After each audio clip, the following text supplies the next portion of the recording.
Hello everyone, let's talk about the Garmin GPSmap 86SC. I think it's the best handheld GPS for sea kayaking. Let's go.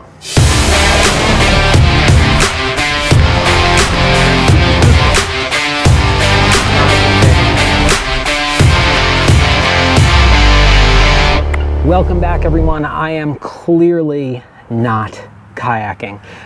Normally when I shoot something like this, I would be in one of the studio spaces that I created, which I created 2 homes ago. I didn't create one in the house we were in Norfolk because we didn't own it and we weren't staying that long, and we have moved in and we have a beautiful home, and I haven't built a studio yet. That will probably happen this winter. But when I don't have a studio, I use the van, and the van is in the shop.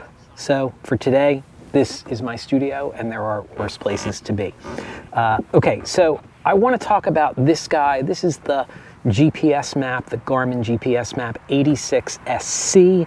There is an 86S, an 86SC, an 86I, and an 86SCI. The S is the base model. The SC, which is this one, has Blue Chart G3 coastal charts. The I adds the inReach functionality. The SCI has both the Blue Charts and the inReach functionality. Garmin has what I think is probably one of the most confusing product lines in the world. And this is really the marine version of the 66, the GPSmap 66, with the biggest difference being this floats. I couldn't really find huge other differences between the two.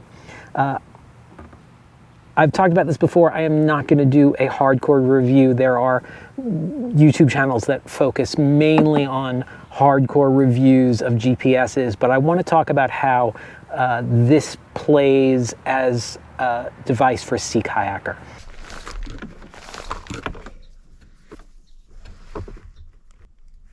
I sort of just want you to see the process from someone who's used a bunch of GPS, what it's like taking it out of the box and getting a feel for it, which I think is the way most people do it. I don't think people are generally reading directions. And why I think it is the best option. That is not to say that it is perfect. It has its issues. Let's break it down to the good, the bad, and the ugly. Okay, the good. I absolutely love the Blue Chart G3 coastal charts. They are outstanding. They are so good.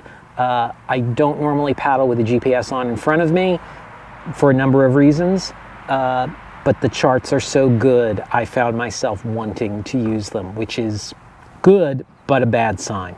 I love the big buttons, particularly after coming from a touch screen. The big buttons are super nice and super easy to use. I like that there is a find button which brings you to a screen where you can choose what you want to find. I wish it would go a little quicker to find waypoints, but we'll get to that stuff a little bit later. It's got a mark button so that you can very quickly mark a waypoint, a page button, a menu button, an enter button, a quit button, a plus button, a minus button. And between those buttons, you can do just about everything. So big fan of the button layout. Oh, and a multifunction, multi-directional pad in the middle. But big fan of that. Particularly, I am sure when I have cold fingers, it will be much easier to use, and easier to use with gloves on. Big screen, not significantly bigger than what I was working with.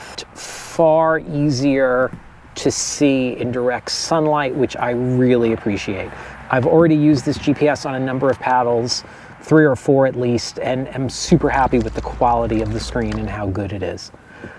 Quad helix antenna, which means it works in any orientation. Obviously, I'm primarily going to be using this in this orientation on the deck of my kayak, but super happy with how quickly it picks up satellites. It is using multiple satellite constellations, not just the American GPS, but picks up satellites super quickly and will work in any orientation, which is nice for hiking. And I did buy this with the plan that I would, even though it is the marine version, I would still use it hiking. Okay, next of the good is battery life on this is I've charged it once when I've got it. I've used it, as I said, on like 4 paddles, letting it run the whole time. And I'm down like 20% on my little battery indicator on the screen. It would be nice if that could tell you run time or something like that, or even a percentage, but still, battery life is very good. I almost went with the slightly older 79 SC, which was less expensive and was mostly the same features, but that ran on AA's. Now, historically, I have liked AA's because I can just feed AA batteries on the course of a long trip. But as more and more things are USB chargeable, it is super easy to just now add this to the list of things that I charge. It used to be I wanted to avoid that. Now I've just sort of bought in, and that's the way the world is.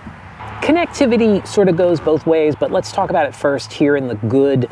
It is compatible with my pretty old, at this point, Garmin Instinct, which I like. I'm not quite sure what data it's getting. I couldn't find a list of the data that it's getting, though it does seem to be getting weather data from my phone, which is nice.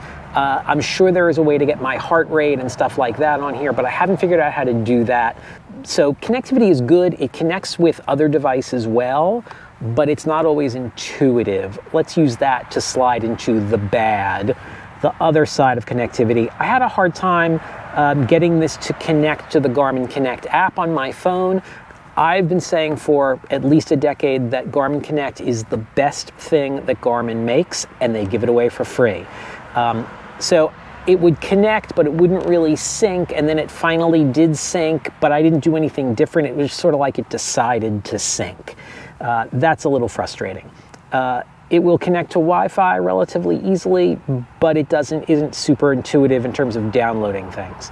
I've been to the Garmin Connect IQ store, and it's super hard to find apps or widgets that work with this. I found one. Everything else seems to work with watches. So I only found one widget that worked with this, even though it's listed as being Connect IQ compatible and has a little IQ icon on it. So connectivity is hit or miss. The user interface has barely changed. So this is my Dakota 20, which I've been using for at least 10 years, and the interface is very similar. So the interface is almost unchanged. It has been updated slightly. This does, of course, have a better screen, but essentially you're scrolling with the thumb pad to the item you want and then hitting enter, which is essentially how this worked, except this was a touchscreen, but it was the same sort of functionality. Okay, gonna mark this waypoint, and it's scroll around. Very simple, very old school. It's like sending a text message in 1990. The process of sort of moving things around on the screen, like where you want the layout to be, is a little convoluted. I'd like to be able to put things like in a folder that I'm never going to use. I can remove them completely, but if I remove them, it's probably a pain in the butt to get them reinstalled or re-downloaded.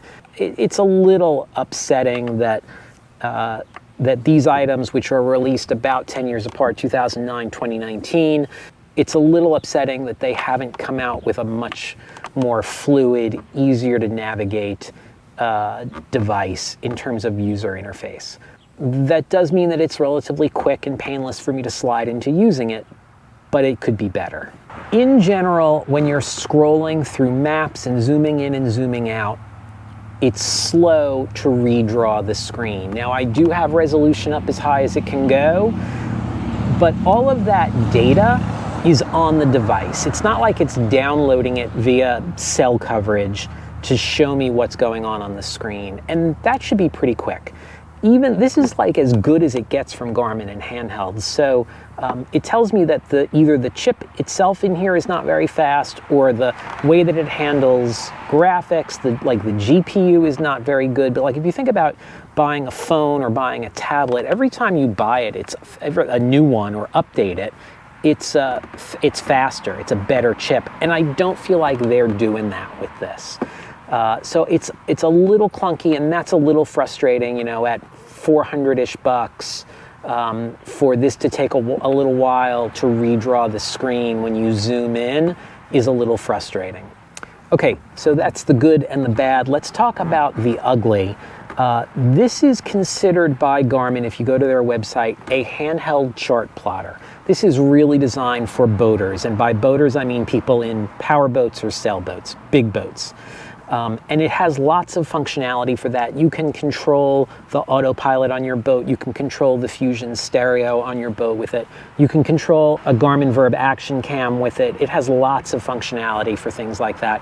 It'll connect to the sensors on your boat, wind indicators and things like that. But it has almost no functionality for kayakers. In fact, I was looking at a thread for a kayaking app that you can download that doesn't do stroke rate. And so for a long time on my watch and things like that, paddlers would use stand-up paddleboarding as the app while we're kayaking, because that shows stroke rate and this doesn't. And so I would like some kayaking specific features for this, which kayakers, particularly sea kayakers in general, are ignored, I think because there aren't that many of us. It is compatible with the Connect IQ store, but I couldn't find any kayak-specific apps for this. If I'm missing them, which is possible, leave a comment down below, but I couldn't find any kayak-specific apps for this. If you do a search on the IQ store for kayak, it brings up kayak watch faces with not great photos of kayaks. Okay, so what kayak-specific features would I like this to have? I would really love, and I've been saying this for a long time, the ability to know the distance to two waypoints at the same time. And the reason for that is I'd like to know in an open water crossing if I am closer to the start or the finish. There are ways to measure distances, but it's a little convoluted and not something I would want to do while I'm paddling. What I'd like to do is start a crossing and have this track where I started and where I'm ending. So at any point if something goes wrong, I know which one is closer and which one I can get to. That is a feature that I've never seen, that I don't think would be that hard to do. It's essentially math. And so I would really like to see that. As I said, I'd also like to see stroke count for paddling. I'd like it to calculate drift. If I'm paddling this direction, but it knows that my movement is this way as well, I'd like it to tell me that. And so I'm not quite sure how we would work that out, but that is something I would like to see. It does have tides, but it's a little convoluted to get to it. So I counted button clicks in order to get tide information, and it's 5 button clicks, assuming I am using the closest tide station to where I am. So that's 5 button clicks just to get tides, and I don't think I can get tides viewable in the trip computer screen or the compass screen, which are the two primary screens that I would use on a crossing. I was able to move the tides functionality and the currents closer to the top of the screen, so it's a little bit easier to get to, but I'd like to see it built directly into those screens. Okay, so all of those things aside, the good, the bad, and the ugly, why is this the best handheld GPS for kayaking? And the answer is, it's not like it's the only option, but it's one of the best. The big screen, the big buttons, the usability, like why not just use my phone? And the answer to that is, this is way more durable than my phone is. Something that I used to do in navigation classes, when I had a student who used his phone as a navigator, or anyone, I would ask them, hey, do what I do, is let's hold our devices out like this, and I say, do what I do, and then I would just drop it, and I could never get anyone to drop their phone, which is good because I don't want someone's phone to break, but that's just an indicator of durability, and that's something that I really like in these. But I like the big screen, I like the super readability, I like that it floats.